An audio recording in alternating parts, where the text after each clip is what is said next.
One more major misconception here, one thing that materialism does not imply, the idea that all nouns that describe realities must describe objects. Okay, so no one who has this misconception that I'm aware of puts it quite like this. Nevertheless, it captures a real common misconception. People tend to think that if you can name something that is not a material object, that it must be something that materialism has a hard time accounting for, something that conflicts with materialism in some way. So people might mention love, or justice, or numbers, like the number 3. You can't grab the number 3, you can't grab love and measure it, and it's not a material object. So is that in any way in conflict with materialism? Does materialism imply that anything we can name must be a material object? Well, the answer to that is no. There's nothing about materialism that implies that everything must be a material object. And if you think about it, just because something is not a material object doesn't mean that it must therefore be an immaterial object.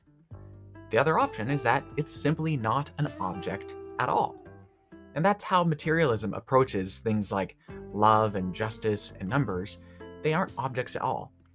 To give another example of this sort of thing, or even several examples, think about something like migration. Is migration an object? Can you grab it? Can you measure it? Can you touch it? This is how people describe this sort of experience of determining whether something is an object, right? Well, no, migration isn't any of those things. Does that mean that it is an immaterial object? No. In fact, migration isn't an object at all. It is a process, and a material one at that.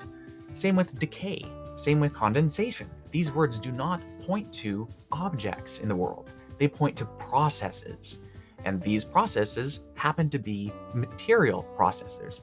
There's not some immaterial thing that is decay. No, it's just a process.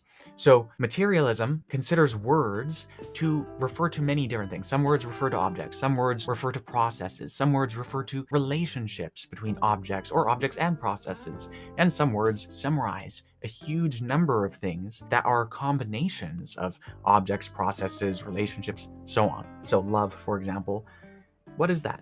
Well, the word love is actually pointing to a whole array of different things that have to do with relationships between people, how people act toward one another, how people feel toward one another. All of that is captured in the word love. And the central claim of materialism is that no matter how your words relate to reality, the reality to which they relate is totally material.